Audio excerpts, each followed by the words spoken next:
Welcome to Sober Solutions. We are a weekly recovery podcast not affiliated with any particular 12-step or recovery program. However, you may hear us mention them. My name is Jason, and I'm an alcoholic and addict. My name is Chris, and I'm an alcoholic and addict. My name is Ben. I'm an alcoholic and addict. And welcome back to Sober Solutions Podcast. Tonight is episode 37. And as we get closer to the end of the year, I think I'd like to take some time for us to look back over 2021. And a lot of the world had some ups and downs. But one thing that's remained the same is we've all got a chance to stay sober and really live this entire year working our programs in recovery. And I want to talk a little bit about how that's been for you over the year. What have you learned? What have some of your greatest accomplishments have been? What have your greatest learnings been? So Ben, why don't you start us off tonight? Well, thank you, Jason. And this year has been it's been a lot. Just like thinking back, it's funny how far away rehab seems, but how so like fresh in my mind it is. But yeah, no, 2021 was a hell of a year for me and for us, and personally, hitting a year, getting a new job, and taking a step professionally that just never would have happened while I was drinking. It's just a thing that I couldn't have even begun to execute a plan to better myself professionally, never mind carry it out for the last 4 or 5 months and excelled at it.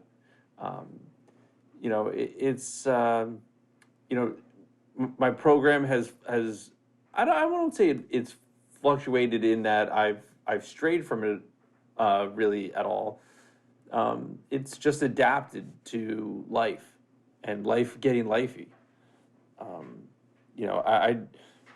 I think the biggest thing that I learned in this year is that I'm not gonna ever want to stop controlling all the things around me, because it's just my human tendency to want to control things in my head makes things easier. If I have a say in what you do or how you act, or it'll make me more comfortable, and then if I'm more comfortable, I'm at ease, and that's just not real. It's not realistic. And it was something that I learned in rehab. I mean, that was the one thing that they hammered into us at rehab, was the only thing we can control is our reactions. That's looking back, I actually found my folder from rehab with all the stuff in it, all the pamphlets and the handouts and stuff. And I was flipping through it last week, and yeah, like they literally just tried to drill in the idea that we can't control anything other than ourselves and our reaction, and just getting away from, the further you get away from, I got away from rehab, the less I remembered that. And so yeah, it's been a year. It's been a hell of a year. But, I think the biggest thing is that we started this podcast, and we made it, we made it to this point. And I don't know if I thought I remember when we started out, it was a couple of episodes, and it was going to be this or the fact that we've been able to pull this off without any big hiccups or gaps or, diva moments. Well, some of us, but it's just been a thing I was thinking about before we started, that, even on the nights that we don't necessarily feel up for it, we always walk away feeling better. And I really can't imagine, I really did try to imagine it, like, if I wasn't doing this podcast, and it would just feel weird. This doesn't feel like a like a podcast project. To be honest, this feels like a sober card game, and we get together once a week, and we talk before, we talk after, we catch up on how we're doing, how everybody else, what's going on in everyone's lives, um, and the reach that we've had is, being in 24 countries is, it's really insane. Like, that's the part to me that is just like, we were just four, you know, just four goofballs just trying to figure out how to get through rehab in one piece. And we've literally started something that has been heard by at least one person in 24 different countries, which is not something that I really don't take it for granted, because I never imagined having that type of impact, um, in anybody's life in this country, let alone somebody else, let alone 23 other countries. But yeah, no, it's been a great year. But what about you, Jason? So I would say, for me, my biggest accomplishment this year, aside from staying sober, I think that's an obvious one for all of us, is the accomplishments that I've had at work and school. And I don't know which one would outweigh the other. I just finished up my most recent semester. I have a 4.0 GPA, while working, while staying sober, while doing all these other things in my life. And I have to pat myself on the back for that. I really do. Um, because I know that if I wasn't sober, not only would I have not gone back to school, but there's no way I would have had the discipline to work an 8 to 10 hour day and then go to school and do my papers and all that kind of stuff.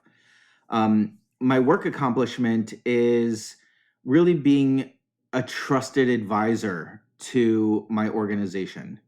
I have frontline employees, I have um, colleagues, I have senior leaders that come to me and they say, I trust you with this. And that is just such an amazing feeling. It's such an amazing feeling. If I look at my personal accomplishments outside of those two areas, I'd say that the biggest accomplishment that I have achieved this year is around my relationship to romantic relationships. And I think I've mentioned this a couple times on previous episodes, but I no longer feel like I need another person. I want another person. I have another person, but I don't need that person. And that personal growth for me is a huge accomplishment because, even 18 months ago, I saw my self-worth tied to a romantic relationship or tied to not having a romantic relationship. And so I think that, for me, that's my biggest area of growth so far, at least in 2021. And I just hope that it'll continue into the next year. Chris, how about yourself? I had all this time to actually think of a great answer, and I was just really focused on intently listening to you guys. So I think one of the things that I'm most proud of is being able to stay present. I could list a litany of things, but I think it's the internal that I am most proud of. I could list some professional accomplishments. I got promoted recently. I could list some parental accomplishments as far as just having a deeper relationship with my children. Romantically, I would say there's growth in our relationship. We were at a terrible spot when I got out of rehab. And, we're at a point right now where we're buying a new house. We're talking about the future. It's very positive and it's moving in the right direction. I'm not going to lie and say things are perfect, but it's a lot better. But back to the original question, what I'm most proud of this year is the internal, and also understanding that, I've said many times that I always really got driven by like keeping up with the Joneses.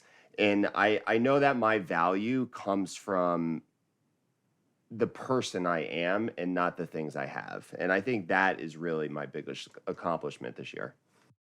I can't agree with you more. That reconnection back to real people instead of, having this stuff around me has been huge. It really has been a huge accomplishment. And I totally, totally get what you're saying. So, looking back over the year, what's something that you've learned that's really stuck with you? The Chris, when you were talking about the internal accomplishments, my mind immediately went to the external accomplishment, not accomplishments, but just my external level of comfortability, especially with my sobriety and my recovery. That was definitely something at the outset that, or not even at the outset, for a long time it held me back because I didn't want to have to explain why I wouldn't be drinking or why I would be drinking less, or and now I don't, I'm probably, I don't think I'm open with it to a fault. I don't go walking around wearing a shirt saying I'm in AA. But one of the realities was that I was in a job at a place for 16 years when I went to rehab, and I was gone for like 4 months, and there was no way to come back and just be like, "What's up, guys? How was your summer? Everybody good? I'm fine. I'm fine. Yeah, everything's good." I was kind of forced to kind of explain myself. That and the rumors that were flying about me were just wild, absolutely wild.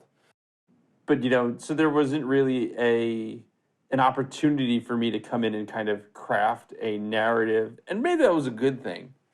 Probably wasn't one of the best things that I wasn't able to come in and control um, the narrative around why I was out. I was honest with people. I was straight up. I told people that inquired and genuinely cared.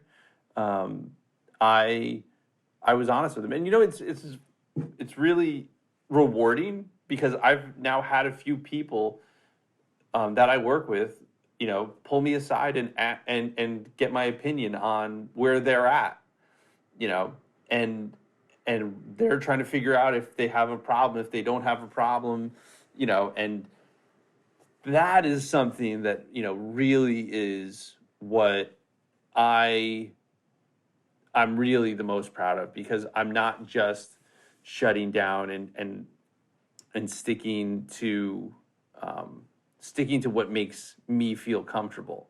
I know I opened up with, I wish I could control everything, so I do feel the most comfortable.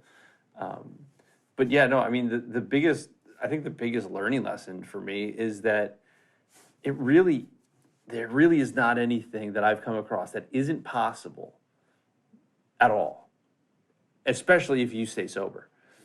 You know, I mean, I think one of the hallmarks of the four of us is that we were able to accomplish some probably remarkable things while staying in it, while in the midst of addiction.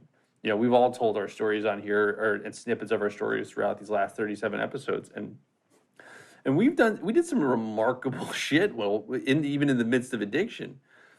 And now when we come out of it and we're in recovery, we are capable of so much more.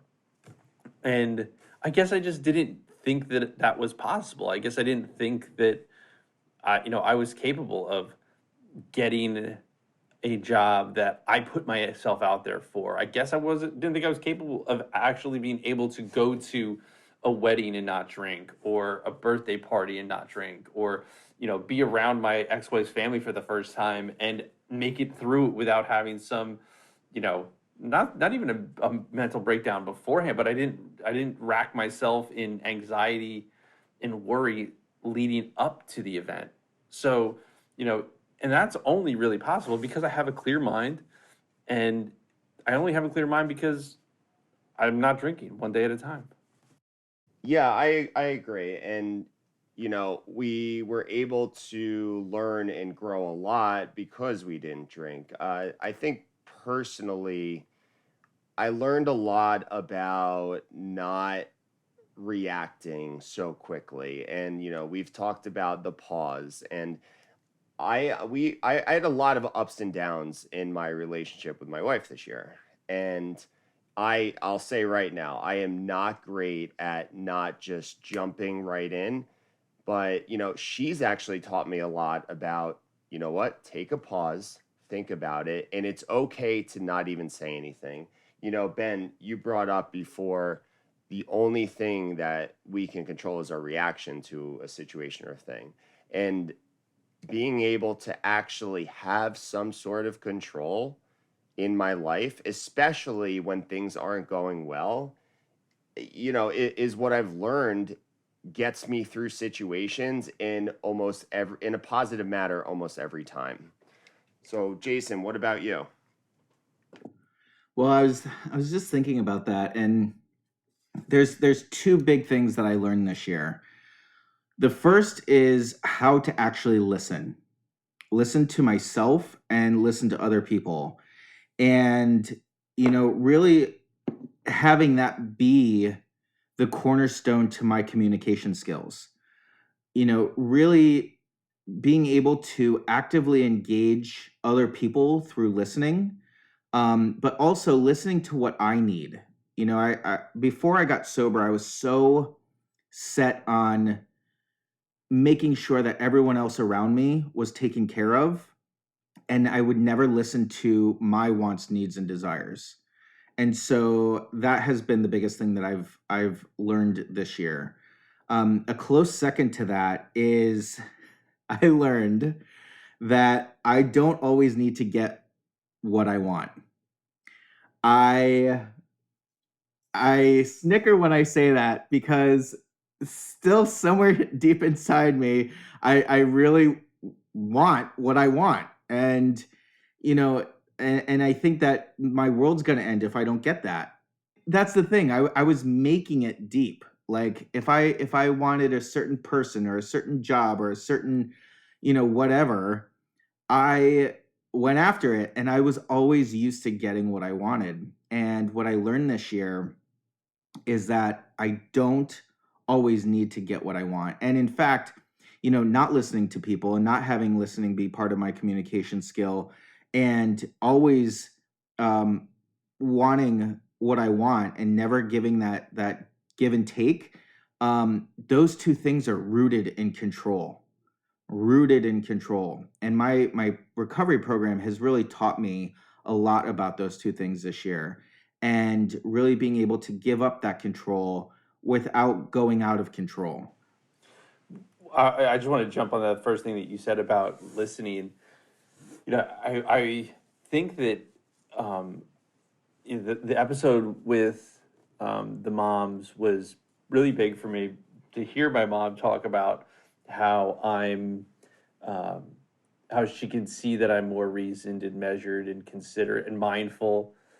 That now is, it's just, that's not something that I think about now. Like, that's just how I am. Like, so like, I don't even look at it. And it's been a year. So it's easy to forget what the beginning was like. It's really easy for me to forget that, like, this time last year, I was, coming to the end of a 3 month stretch of living at my parents' house. Was just, in the midst of a new relationship, farting hearts and just head over heels, and the but the that feels like a decade ago. And in that time, I learned how to interact with my ex-wife, interact with my father, interact with my siblings, interact with my girlfriend, and people in recovery and people out of recovery. And I just, like, listening is such an underrated, it really is just an underrated thing, because for so long, we didn't listen to anybody. And all we listened to was addiction saying, get me more of what I want right now. Really quick, I just want to document that you said the phrase "farting hearts." I've I've never never heard that heard that. before. Yeah, that's just hilarious. But you also said something. You said, back in the early episodes, it's amazing how much we've grown. I would love to, and I haven't done this, just go back and listen to the first couple episodes because, we centered our podcast around early sobriety, early recovery. And we've all grown so much in different ways and in different aspects of our life. And it would be so interesting to go back and kind of hear where we were at that point. I just think that would be so interesting. Well, I know we've all grown tremendously since that, and I might do that exercise as well. I know even in rehab and right out of rehab, I was struggling to form sentences together. Like my thoughts were all over the place, and I was just having such a tough time to really articulate what was going on in my head, let alone listen to people, but really being able to just communicate overall. Do you know how many times that my mom asked me in the first like the 3 months of living there if I was manic? Like, like that is just I mean, I've like literally I felt like I didn't feel manic because I knew in my head what I wanted, what I was trying to say. But like you said, Jason, I literally could not articulate. I literally had to learn. It was like a new, not even a language, but just a way to communicate where I'm not the center of the universe. And that just was literally like, it was, I feel rebirth is sometimes kind of a, it is a little over the top sometimes, but it really felt like being reborn in this. I had to learn the basics, you know, the gross motor skills of like just communicating on a very basic level with everybody around me. And yeah, it's not something that I think as we've gotten to towards the end of the year, that now it's just kind of like a default for us. It's not something that I want to lose sight of. It's tough. It really is, to get sober and then start to continue to build again. You called it rebirth, whatever you want to call it. We're learning and relearning social skills and how to really interact with people without drugs and alcohol. That's really, really tough. Ben, what would you say would be the toughest moment from 2021 that you've had so far? Oof, oof, oof. God, there were a lot. Um, I think there. I think that I kind of look at it in like phases throughout the year. Um, and oddly enough, in March, when um, my ex-wife and I got the notice that our divorce papers had been finalized, and they had actually been finalized for like 2 months, but because of COVID and everything, like we weren't notified until like mid-March.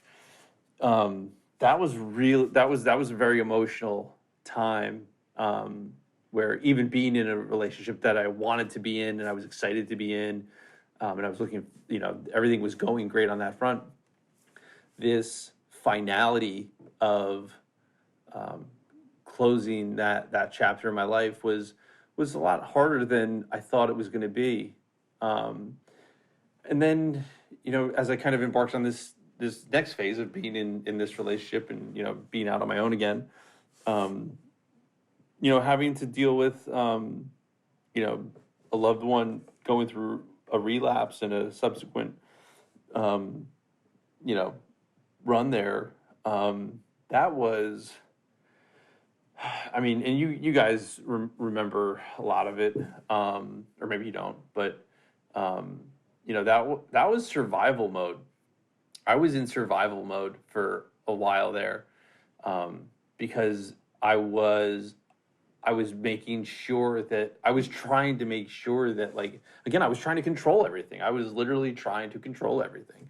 I was trying to control what she did and who she was around, and how I reacted. And I kind of just went on autopilot for a couple of months there, where it was literally just trying to survive. Um, and then you do this juggling act of explaining it to family members, explain it to, explaining it to people who had never dealt with it, and then explaining it to, people who had dealt with it. And so, like, it was, that stretch there was without a doubt the toughest part for me. But I think that, I remember early on, like, being so emotional in meetings. I would, cry, laugh, all, like, you know, it was a really great experience. I can't believe I just said that.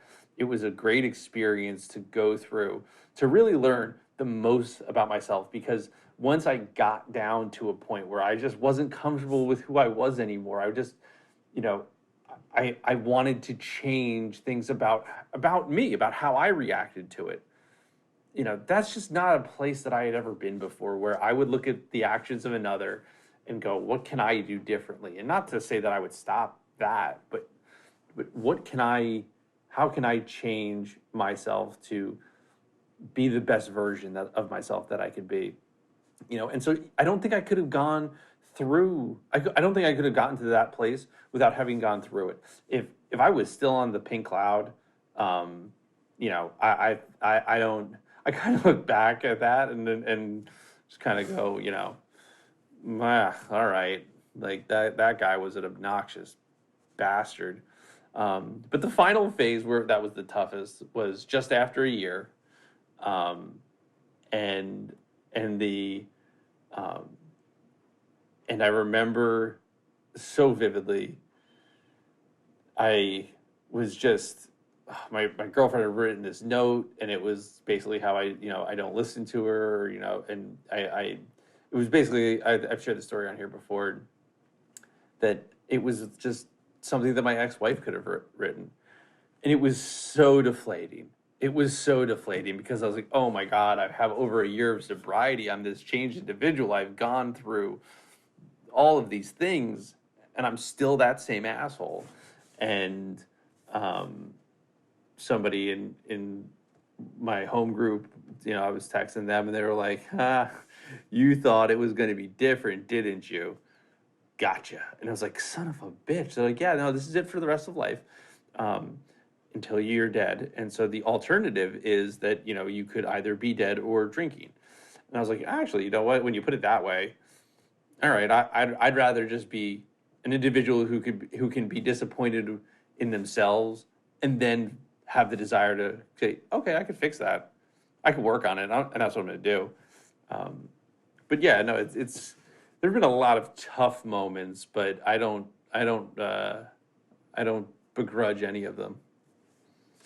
That's very tough. And, I really acknowledge you for getting through that and learning something from that as well. I think that could have easily tied to the question I asked you earlier around what have you learned from this year that's really stuck with you? Um, because even through my experiences of having someone in my life relapse, we didn't have the same closeness that you and your person did.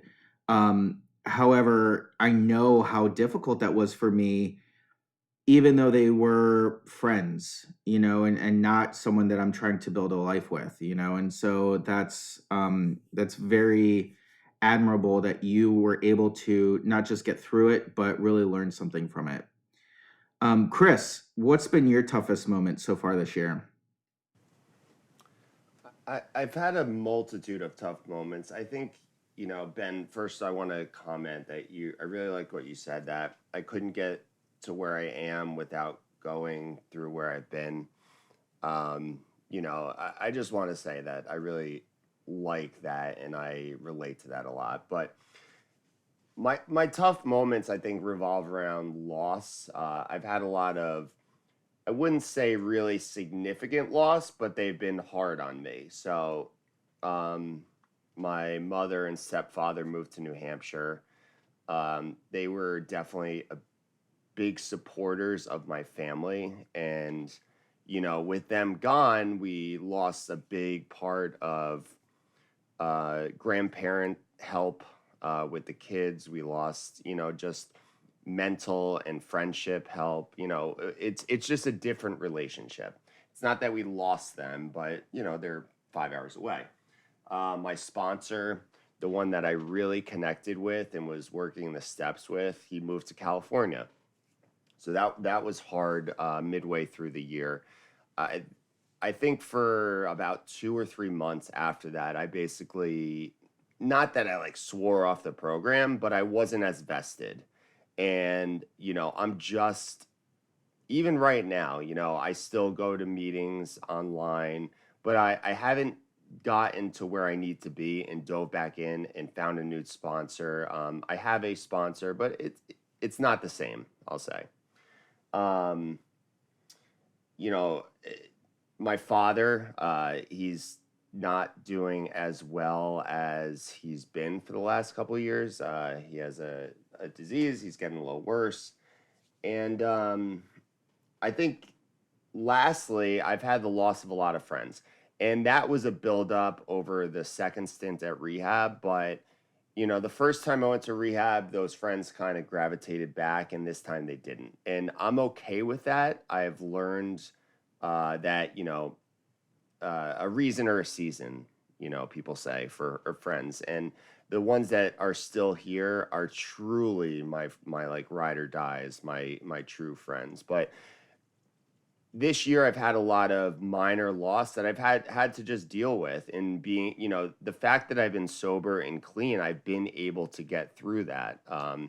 So I definitely, Jason, you were talking about things that you're proud of. I'm actually proud that through all the things, and it's funny, I'm talking about things that everyone goes through. Like people, like life still happens whether you're sober or not, and we're just able to handle those things differently. So that's kind of what I'm proud of as far as, these tough moments. I couldn't agree more about the loss. As I was thinking about this question, the first thing that popped up into my mind was the loss of my partner that I was dating, and along the same lines that both of you were talking about. One, I don't think that if I wasn't sober that I wouldn't have been able to really get through it the way that I did. Um, I think that it affected me, but I also had to go through it. I had to walk through all of that. The loss, the pain, the questions, I mean, just everything. And today I have been able to move forward and process it in such a healthy way, something that I would not have been able to do prior to getting sober. I would have dove right back into a bottle or a bag, and the cycle would have continued. I wouldn't have been able to feel my feelings. Ben, you kind of put it as life is lifey, and life is lifey because we're alive, and we get to feel all of that because we have this new relationship with life, that sober life that we live now. The other thing that was really tough for me is kind of happened recently. My grandmother's been in the hospital twice in the last couple months, and just seeing her health decline, it's that reminder of how precious life is and that I can't do anything about it. I can't do anything about it except be the person that I am, be the grandson that I am to her. Um, but I'm really glad that I got a chance to make my amends to her a few weeks ago. And, I keep doing what I need to do for my recovery, which then impacts other people because we had this great conversation. And, but that was tough to see her like that. I hadn't seen her in 2 years. One, because of my recovery and trying to get on my feet. Two, because of COVID. But really, really seeing her in this different state was really tough. I think that the other things in my life that have been tough weren't as tough as they would have been if I wasn't sober. I mean, I think we've said multiple times on this podcast that my best day out there is never as good as my worst day in recovery. I'll always pick that. I'll always pick a bad day in recovery over a good day out being active, because I get to live a true life. One of the things that I want to transition to a little bit, away from the topic of tough moments is, and this could kind of be in the same vein, um, New Year's parties and really dealing with that. I have been invited to a number of parties. I know there's a number of circuit parties that I've been invited to over the last month, and since Halloween and into New Year's. And someone asked me, I think it was maybe 2 weeks ago. He said, "Would you go to a circuit party right now?" And the honest answer to that is I don't know. I don't know if I would be able to handle that. And that tells me what my answer is. My answer then is no, because I just don't know if I'm ready for that kind of thing. But one question that I have for the two of you is, how do you survive those parties? I mean, unlike most social interactions and engagements that we go to throughout the rest of the year, champagne is typically, if not always, available at these New Year's parties, the champagne toast at midnight. So, Chris, what are you going to be doing for New Year's this year? It's funny because you think I'm actually going to do something on New Year's. I love New Year's. So, my daughter last year and her cousins were together, and we put on this fake New Year's party. We're probably at 7 or 8 o'clock. We have a countdown, we have a little party. And I know this isn't based around, your question on techniques and ways to, ensure sobriety. But to be quite honest, with the stage I'm at life, I'm not out and about in any sort of situation where there's alcohol around me. So, what I would do if I was out is, what we've talked about. I would have a plan. If you just said a perfect way.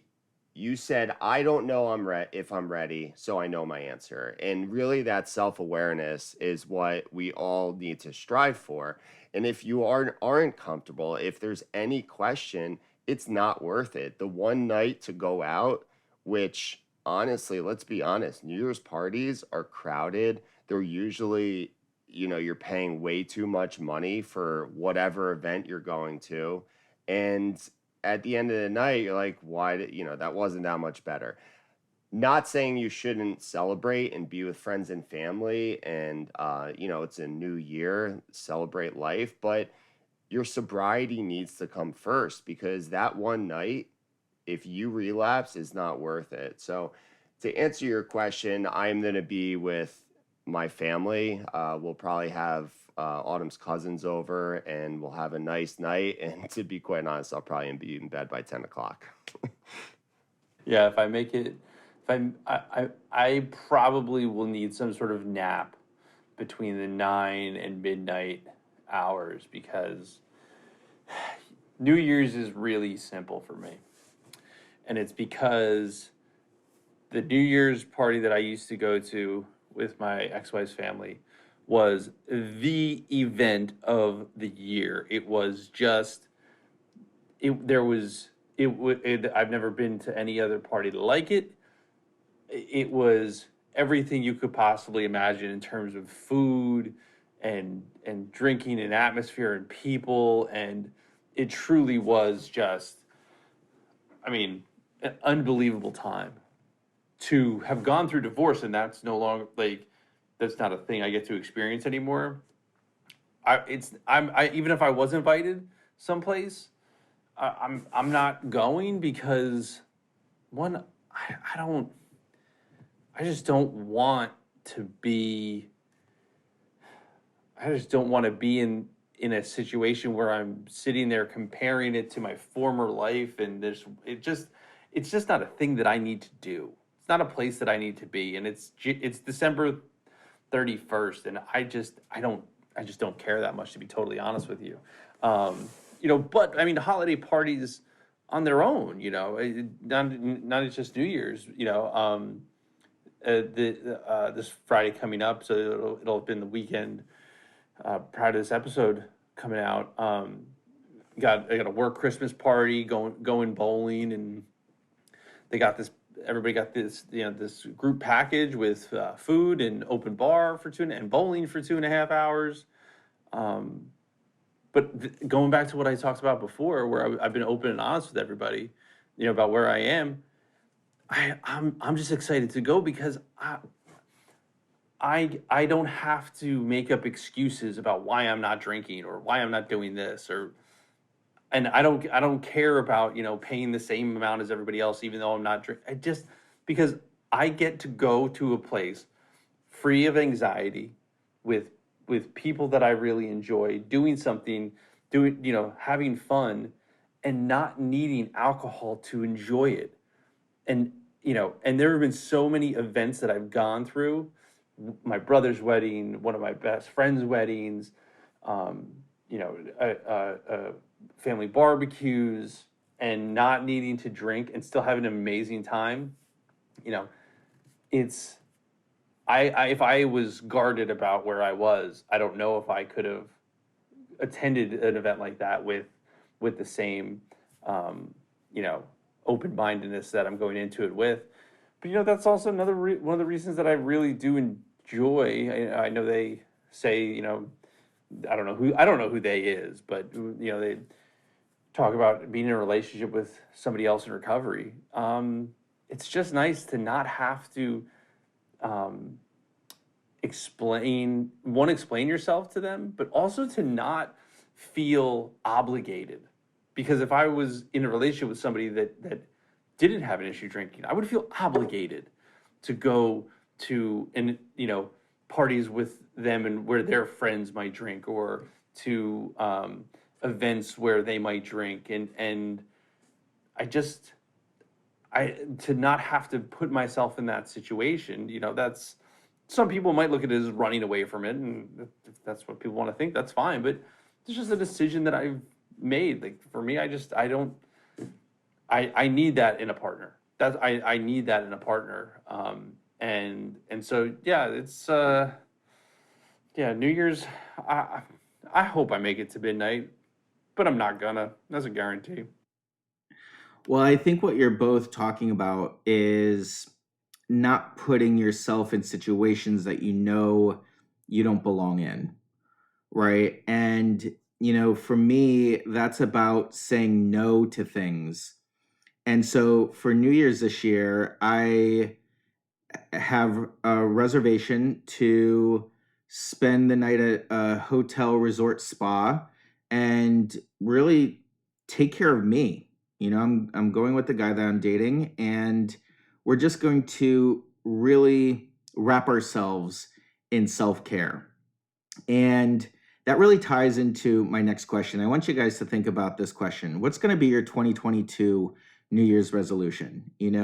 Um, it's something that for me I had to really reflect on, because I know myself so well that every other year has been I make a resolution, and then by March I have either broken it or forgotten about it, or so I really don't make resolutions. But as I was thinking about that, my resolution this year is to really take care of me and really put myself first in all my affairs, not just in my program. and things related to my program, but really around finances and relationships and family and being able to say no. And I think that's my New Year's resolution, is learning to say no to things,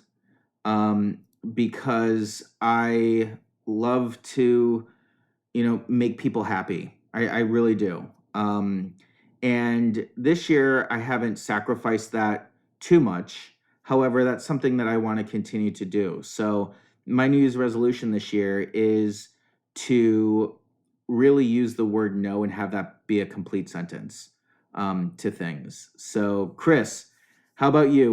What's your resolution for next year? When you were talking, I was just really reflecting. I don't know why, but I was just reflecting on this whole year of the podcast, and I just kept jumping to the listeners. So before I give my resolution, I just also want to add one thing that, we wish everyone a happy new year, because, we didn't get that out. And we hope that, your year's filled with growth and recovery. So now that that's out, um, I think that my resolution, it's really tough. This is such a tough. I'm really bad at time management, and it's something that I think that I used to be so good at. And I think I'm bad at time management and I use the excuse of I just don't have time. But at the end of the day, it's time management. And so my resolution's going to be every day, whether it's at least 15 minutes, to have some sort of growth, whether it's physical, mental, or spiritual. So whether I work out, whether I read or learn something, or meditate or pray, I want to have some sort of growth in my physical, mental, and spiritual self. Awesome. I think that's an excellent resolution. Ben, what about you? What do you have set up for next year? My resolution is to ask Chris to not text us before 6 a.m. That's not a resolution I can have. All right. My resolution is to, one, stop hating resolutions. Here's the thing. Number one, it's not going to be a New Year's resolution. I'm going to start it right now. I heard somebody say that in a meeting a couple weeks ago. They were like, I hate New Year's resolutions. If it's so important, that if it's this big thing that you really want to make a change in your life, why the hell are you like waiting 4 weeks? Like, why? Like, if it's that big of a deal, change it right now. I was like, oh, damn, that's really good. My resolution, if we want to call it that, is I'm going to pat myself on the back more. It's something that I don't do. And I really make a concerted effort for you not to see my ego. And this is not, this is not my coming out party of it as an egomaniac. That's not something that anybody needs. But there are things that I have done, that I have accomplished, that I should give myself more credit for. And I think one of those things is staying sober, getting through another day sober every day. And I think that's one of the things that I'm the worst at. Like I definitely can get into, and I'm probably in, one of those phases now where being sober is just something that I should be now. And that's how I am with a lot of things. I don't like to take credit for things that I think I should just be doing anyway. And, I've just the mindset now that I should be sober because I'm a better human being when I'm sober. But that's something that I should not downplay to myself. And not that I want to, take away any of my humility, but just, celebrate. Yeah. Kind of in the same vein as you, Jason, and to just kind of celebrate myself a little bit more, and not be this kind of downtrodden, like, you're so damn serious all the time, because it's all rooted. Listen, I'll close with what I opened with, and that, it's all in my desire to control things. and I made it through a whole hell of a lot in the last 18 months, Jason. Jason, when you said 18 months before, I just kind of thought back. 18 months ago, we're not even 18 months yet. 18 months ago, I was still living in the house where I was raising my daughters. And my life has taken such a drastic, unbelievable 180 flipped upside down. And I didn't drink through any of it. And I never, and throughout all of it, I never came close to really thinking that a drink would solve the problem, And yeah, like it's pretty damn good for a guy who, couldn't not drink for more than 2 days in a row for 10 years. So that'll be my resolution.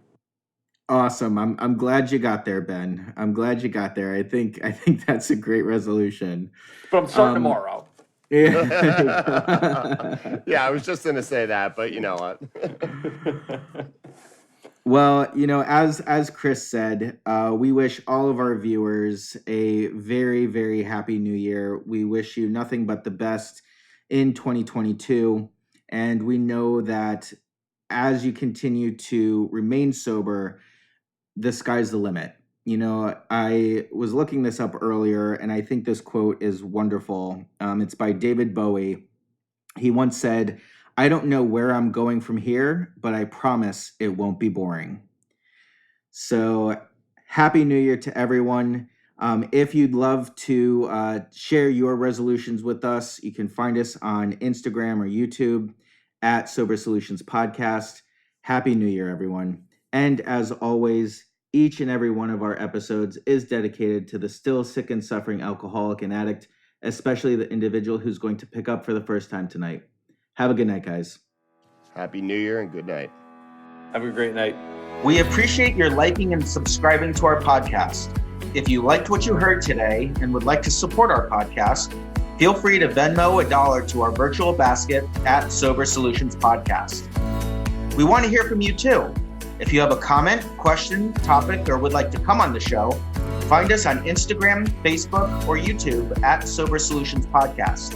Or you can shoot us an email to sobersolutionspodcast@gmail.com. Find us on Apple Podcasts and Spotify. And if you like what you've heard, make sure to subscribe, rate, and review the show.